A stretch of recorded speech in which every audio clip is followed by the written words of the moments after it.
ہمارے ملک پاکستان کی عظیم شخصیت جو ہر حلقے میں مقبول تھیں۔ بعض شخصیات کا دنیا میں ان کی موجودگی میں بھی پتہ ہوتا ہے، لیکن جانے کے بعد احساس بہت زیادہ ہوتا ہے۔ پروفیسر ساجد میر صاحب حافظہ اللہ کہتے تھے، اب رحمہ اللہ کہتے ہوئے جو ہے دل بسیجتا ہے کہ وہ ایک روحانی رہبر تھے اور روحانی پرسنالٹی تھے، روحانی شخصیت ہے۔ تو ہمیں بھی یہ حفوات، لغویات، شور شرابہ اور منہ پھاڑنا اور بدتمیزی اور بدلحاظی ان چیزوں کو چھوڑنا چاہیے۔ ان کے رفقا بتلاتے ہیں کہ بڑے کم گو تھے، اچھا بڑے خوش طبع بھی تھے۔ بسم اللہ الرحمن الرحیم۔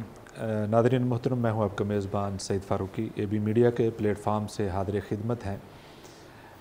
گزشتہ دنوں ہمارے ملک پاکستان کی عظیم شخصیت جو ہر حلقے میں مقبول تھیں۔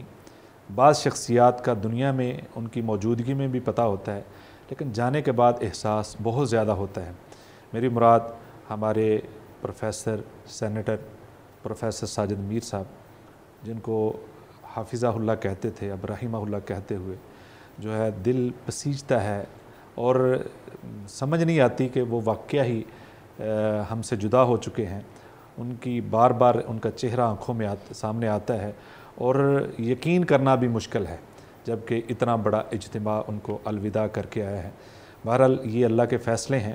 اللہ رب العزت نے ان کو جو عزت سے سرفراز کیا تھا زندگی میں، اور اس کے بعد بھی لوگ کس طرح ان کو مس کر رہے ہیں، ان کی جدائی سے کس طرح غمزدہ ہیں، کس طرح صدمے سے وہ لوگوں کا جو حالت ہے وہ سامنے آ رہی ہے۔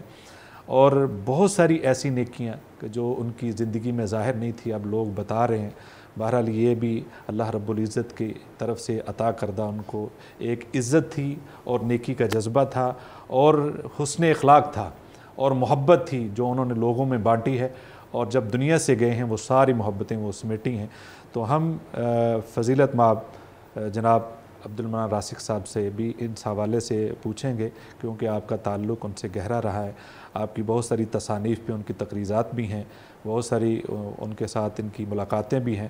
تو شیخ محترم، آپ سے ہم یہ جاننا چاہیں گے کہ میر صاحب سے آپ کے قریبی تعلقات تھے، کیونکہ اب تو ہر شخص کہتا ہے، سمجھتا ہے کہ میرا جو تعلق تھا وہ خاص ہی تھا، لیکن بہرحال آپ کا ایک تعلق بڑا روحانی بھی تھا اور تصانیف کے حوالے بھی سے بھی تھا، اور آپ بہت ساری ملاقاتیں آپ کی رہی ہیں۔ آپ کیا سمجھتے ہیں ان کے بارے میں؟ بہت شکریہ فاروقی صاحب، اللہ تبارک و تعالیٰ مولا میر رحمہ اللہ کے درجات بلند فرمائے، اللہ تبارک و تعالیٰ ان کو جنت الفردوس میں اعلیٰ مقام دے۔ بڑی عظیم شخصیت تھے، اور خصوصی طور پہ میں نے کتابوں کی تقریض کے حوالے سے جب بھی ان سے رابطہ کیا، ڈھیروں محبتیں انہوں نے مجھے دیں دفتر میں، اور گاہے گاہے ان سے ملاقات بھی رہتی تھی، روحانی مجلسیں بھی رہتی تھیں۔ سعودی عربیہ میں بھی الحمدللہ کئی دفعہ ان سے ملاقات رہی ہے۔ تو اس وقت جو حضرت میر رحمہ اللہ کے قریبی ان کے زملاء ہیں، رفقا ہیں، ان کو بھی میں نے سنا ہے، اور میں بھی ان چیزوں کا عینی شاہد ہوں کہ دیکھیں وہ سینیٹر تھے اور ایک بڑی قوت والی ایک سیاسی پرسنالٹی شخصیت تھے، لیکن اس کے باوجود وہ قرآن دوست تھے آخر وقت تک۔ یعنی ہم نے اپنی زندگی میں دیکھا ہے کہ تھوڑی سی آواز اچھی مل جائے، پیسہ اچھا مل جائے، جاب اچھی مل جائے، واللہ العظیم بڑے بڑے لوگوں کو ہم نے دیکھا ہے کہ قرآن انہوں نے چھوڑ دیا، بلا دیا ہے۔ ہر سال تراویح سنانے کا زندگی میں تصور ہی کوئی نہیں ہے۔ بالکل۔ تو سب سے پہلی بات جو میں نے دیکھی ہے اور ان کے رفقا سے سنی ہے، اور جو میرے اور آپ کے لیے ایک پیغام ہے، وہ یہ ہے کہ ہم بھی قرآن دوست بنیں۔ اللہ سینٹ میں بھی لے جائے، بلکہ اللہ پہلے آسمان پر بھی لے جائے، تو ہمیں قرآن کو پیچھے نہیں چھوڑنا چاہیے۔ وہ سفر میں قرآن پڑھتے تھے، حضر میں قرآن پڑھتے تھے، اور ہر سال قرآن شریف سناتے تھے، باوجود بہت مصروفیت، بڑھاپے کے باوجود اور انٹرنیشنل مصروفیت کے باوجود۔ اب سوال یہ ہے کہ ہم کہاں کھڑے ہیں قرآن کے معاملے میں؟ آپ کی وفات کے بعد کیا کسی صاحب نے یہ ارادہ کیا ہے کہ میں حافظ قرآن اور منزل بھول چکا ہوں، تو میں نے بھی مولا میر رحمہ اللہ کی طرح اس دنیا کو چھوڑ جانا ہے، چلو جو دن باقی ہے میں قرآن حفظ کر لوں؟ ایک تو جی وہ صاحب قرآن تھے، محب قرآن تھے، قرآن دوست تھے۔ دعا کر دیتے ہیں کہ اللہ تبارک و تعالیٰ قرآن کی وجہ سے ان کے درجے بھی بلند کرے، اور قرآن ان کے لیے رفع درجات کا ذریعہ بنے۔ دوسری بات یہ ہے کہ ان کو جی وظائف اور اذکار سے فاروقی صاحب بڑا گہرا تعلق تھا۔ تو ہمیں مولا میر سے محبت بھی ہے، اور جن کو بھی محبت ہے ان تک میں یہ پیغام دینا چاہتا ہوں کہ ان کی طرح ہمیں بھی اذکار اور وظائف سے بڑی محبت کرنی چاہیے. یعنی آپ یقین کریں کہ صبح کے وقت 2 گھنٹے 1.5 گھنٹہ اذکار کرنا، اپنا ورد مکمل کرنا، یہ ان کا معمول تھا. کیا بات. شام کے اذکار، صبح کے اذکار، رات کے اذکار، سفر کے اذکار، باوضو رہنا، یہ ان کا معمول زندگی تھا. کیا بات. یعنی ساری زندگی کا یہ ان کا معمول تھا، اور اس پر درجنوں شہادتیں موجود ہیں.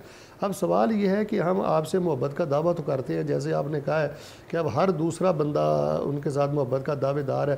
سوال یہ ہے کہ وہ اذکار کے معاملے میں کہاں کھڑا ہے؟ اصل محبت یہ ہے کہ ان کے کسی وہ وظائف کے معاملے میں کہاں کھڑا ہے؟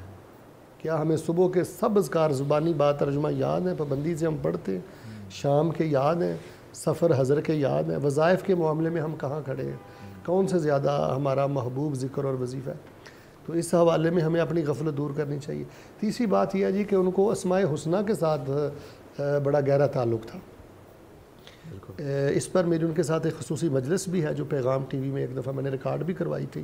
میں انشاءاللہ اس کو ڈھونڈتا ہوں، اس کو بھی نشر کرنے کی کوشش کرتا ہوں. اسماء حسنہ سے بڑا ان کا گہرا تعلق تھا. چونکہ میں نے اس پر ایک خصوصی کتاب لکھی اسماء حسنہ، تو آپ کے ساتھ میں رابطے میں رہا، تو بہت کچھ مجھے سیکھنے کا موقع ملا، اور میں حیران ہوا کہ ہماری جماعت میں بھی ایسی ایسی شخصیات ہیں.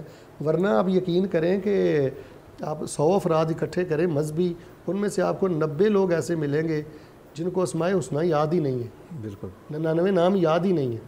تو ان کو اسماء حسنہ کے ساتھ بڑا خاص شغف تھا، بڑی محبت تھی. بعض اسماء کو تو وہ بڑی محبت سے پڑھتے تھے، اس کو میں تفصیل سے کسی وقت بیان کر دوں گا. تو اللہ تبارک و تعالیٰ ان کے درجے بلند کرے.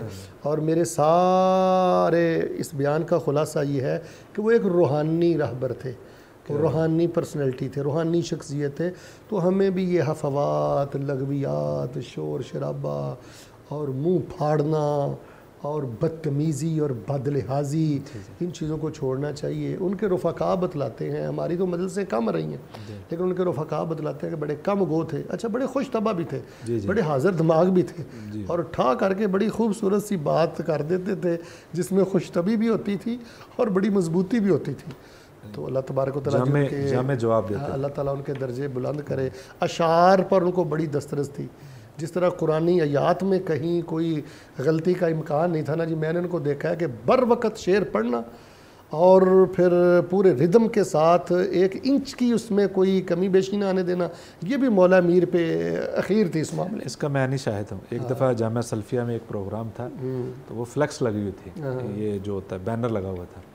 تو کانفرنس فیصل ہال میں تھی، تو انہوں نے نشاندہی کی یہ شعر ہے نا، اس کا تھوڑا سا آگے پیچھے ہوا. بالکل ایسے بڑے خوش خوراک تھے، خوش لباس تھے. تو بہر صورت اگر کوئی سیکھنے سمجھنے والا ہو تو اس کے لیے بہت خیر کا اس میں سامان ہے. اللہ تبارک و تعالیٰ جماعت کو نشت ثانیہ عطا فرمائے، اور اللہ ان کے درجے بلند فرمائے، ان کے لواحقین کو، بیٹوں کو، اور پوری جماعت کو اللہ صبر جزیل عطا فرمائے. بہت شکریہ فاروق صاحب. جی شیخ، آپ نے جس پہلو کی طرف توجہ دلائی نا، یہ بڑا اہم ہے کہ ہم ان کی ناظرین تعریف بھی کریں. ظاہر ان کا ذکر خیر جو ہے یہ بھی ایک اچھی بات ہے. جہاں ذکر خیر ہے ان کی خوبیوں کو عملی زندگی میں لانا، اصل محبت یہ ہے. یہ محبت ہے، یہ بڑا اہم ان المحب لمن يحب مطیع. کمال.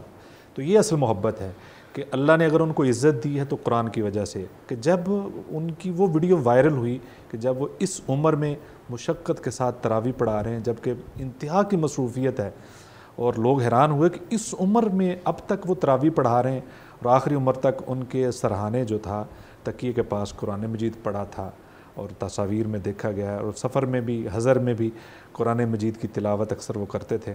بہرحال اس طرح کی جتنی بھی نیکیاں ہیں، اصل بات یہ ہے کہ آپ بھی اگر عزت پانا چاہتے ہیں، اگر آپ بھی اللہ کے ہاں اور دنیا میں بھی مقام و مرتبہ چاہتے ہیں، تو نیک لوگوں کے وہ عمل ڈھونڈیں جن کی وجہ سے اللہ نے ان کو عزتوں سے سرفراز کیا ہے. بہت شکریہ.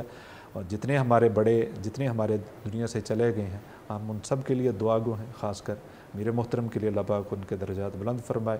السلام علیکم ورحمۃ اللہ.